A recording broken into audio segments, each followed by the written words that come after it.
Harry Potter and the Sorcerer's Stone, Chapter 4 The Keeper of the Keys. Boom! They knocked again.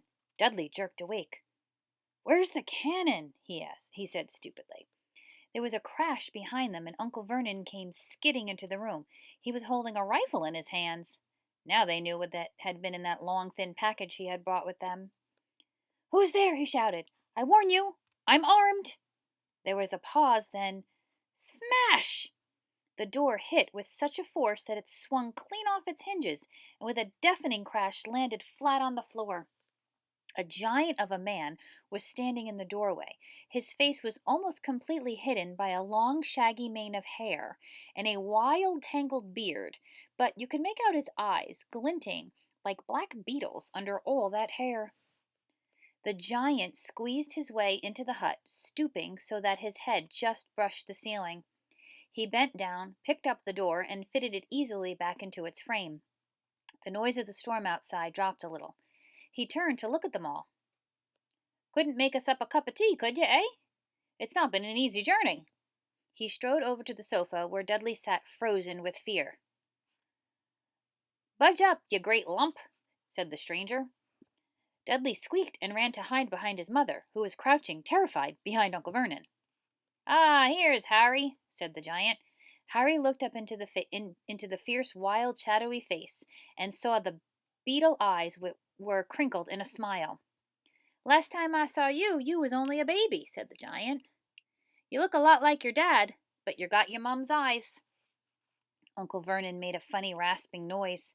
I demand you leave here at once, sir, he said. You are breaking and entering. Ah, shut up, Dursley, you great prune, said the giant. He reached over the back of the sofa, jerked the gun out of Uncle Vernon's hands, bent it into a knot as easily as if it had been made of rubber, and threw it into the corner of the room.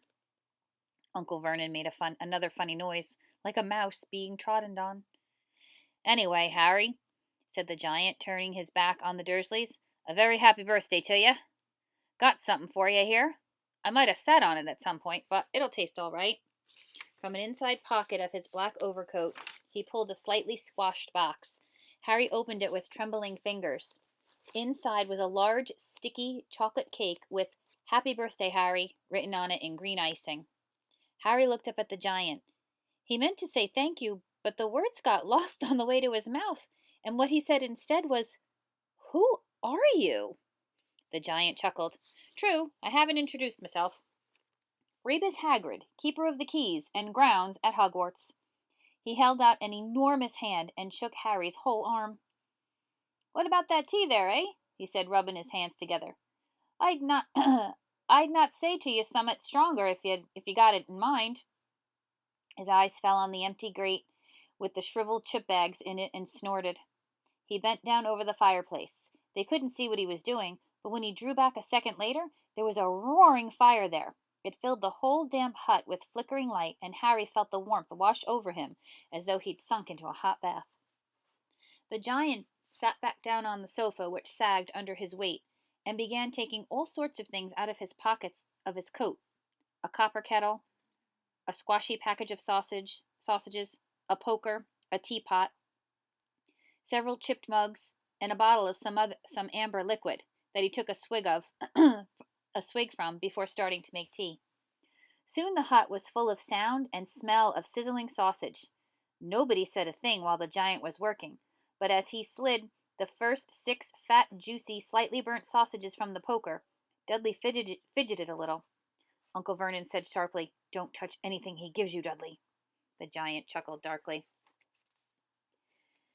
Your great puddin' of a son don't need fattening any more, Dursley. Don't worry. He passed the sausages to Harry, who was so hungry he had never tasted anything so wonderful. But he still couldn't take his eyes off the giant. Finally, as nobody seemed to explain anything, he said, I'm sorry, but I still don't really know who you are. The giant took a gulp of tea and wiped his mouth with the back of his hand. Call me Hagrid, he said. Everyone does. And, like I told you, I'm keeper of keys at Hogwarts. You know all about Hogwarts, of course. No, said Harry. Hagrid looked shocked. Sorry, Harry said quickly. Sorry? barked Hagrid, turning to stare at the Dursleys, who shrank back into the shadows. "It's them as should be sorry. I knew you weren't getting your letters, but I never thought you wouldn't even know about Hogwarts, for crying out loud. Did you never wonder where your parents learned it all?" "All what?" asked Harry. "All what?" Hagrid thundered. "Now wait just 1 second." He had leapt to his feet. In his anger he seemed to fill the whole hut. The Dursleys were cowering against the wall. "Do you mean to tell me," he growled at the Dursleys, "that this boy, knows nothing about anything?" Harry thought this was going a bit far. He had been to school, after all, and his marks weren't bad. "I know some things," he said. "I can, do math and stuff." But Hagrid simply waved his hand and said, "About our world, I mean. Your world, my world, your parents' world." "What world?" Hagrid looked as if he was about to explode. "Dursley!" he boomed. Uncle Vernon, who had gone very pale, whispered something that sounded like Mimble. Hagrid stared wildly at Harry. "But you must know about your mum and dad," he said. "I mean, they're famous." "You're famous." "What? My mum and dad weren't famous, were they?" "You don't know? You don't know?" Hagrid ran his fingers through his hair, fixing Harry with a bewildered stare. You don't know what you are?" he said finally. Uncle Vernon suddenly found his voice. "Stop!" he commanded. "Stop right there, sir! I forbid you to tell the boy anything." A braver man than Vernon Dursley would have quailed under the furious look Hagrid now gave him. When Hagrid spoke, his every syllable trembled with rage. "You never told him? Never told him what was in the letter Dumbledore left for him? I was there. I saw Dumbledore leave it, Dursley, and you've kept it from him all these years?" "Kept what from me?" said Harry eagerly. "Stop! I forbid you!" yelled Uncle Vernon in a panic. Aunt Petunia gave a gasp of horror. "Ah, go boil your heads, both of you," said Hagrid. "Harry, you're a wizard." There was silence inside the hut. Only the sea and the whistling wind could be heard. "I'm a what?" gasped Harry. "A wizard, of course," said Hagrid, sitting back down on the sofa, which groaned and sank even lower. "And a thumping good one, I'd say, once you've been trained up a bit. With a mum and dad like yours, what else would you be? And I reckon it's about time you read your letter." Harry stretched out his hand to at last take the yellowish envelope addressed in emerald green to Mr. H. Potter, the floor, Hut on the Rock, the sea. He pulled out the letter and read: "Hogwarts School of Witchcraft and Wizardry. Headmaster Albus Dumbledore. Order of Merlin. First Class. Grand Sorcerer. Chief Warlock.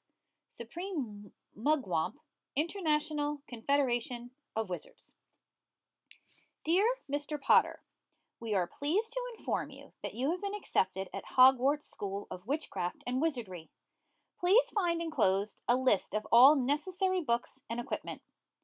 Term begins on September 1. We await your owl by no later than July 31st. Yours sincerely, Minerva McGonagall, Deputy Headmistress."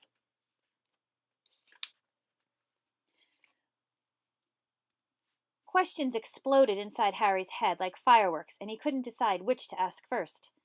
After a few minutes, he stammered, "What does it mean, they await my owl?"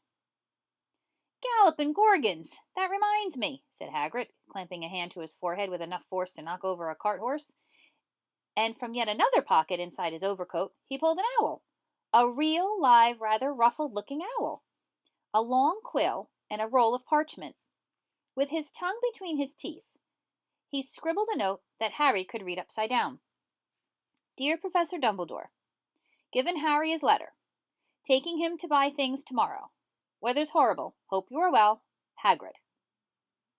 Hagrid rolled up the note, gave it to the owl, which clamped it in its beak, went out the door, and threw the owl into the storm. Then he came back and sat down as though this was as normal as talking on the telephone. Harry realized his mouth was open and closed it quickly. "Where was I?" said Hagrid, but at that moment Uncle Vernon, still ashen-faced but looking very angry, moved into the firelight. "He's not going," he said. Hagrid grunted. "I'd like to see a great muggle like you stop him," he said. "A what?" said Harry, interested. "A muggle," said Harry. "It's what we call non-magic folk like them. And it's your bad luck you grew up in a family of the biggest muggles I ever laid eyes on." "We swore when we took him in we'd put a stop to that rubbish," said Uncle Vernon. "We swore we'd stamp it out of him. Wizard indeed." "You knew," said Harry. "You knew I'm a wizard?"